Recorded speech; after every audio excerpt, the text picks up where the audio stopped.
চট্টগ্রামের বাঁশখালী উপজেলার পূর্ব বৈলছড়িতে মাদকবিরোধী অভিযানে ৩ মাদক সেবনকারীকে আটক করে মোবাইল কোর্ট। শুক্রবার ৩ জুলাই অভিযান পরিচালনা করেন বাঁশখালীর সহকারী কমিশনার ভূমি ও এক্সিকিউটিভ ম্যাজিস্ট্রেট মোহাম্মদ ওমর সানি আকন। অভিযানে সহযোগিতা করে বাঁশখালী থানা পুলিশ।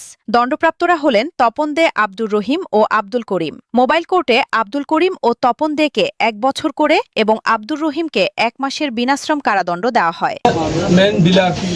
দীর্ঘদিন ধরে মাদক সেবনও করে মাদকের সাথে যুক্ত আছে এবং ১৮ বছর।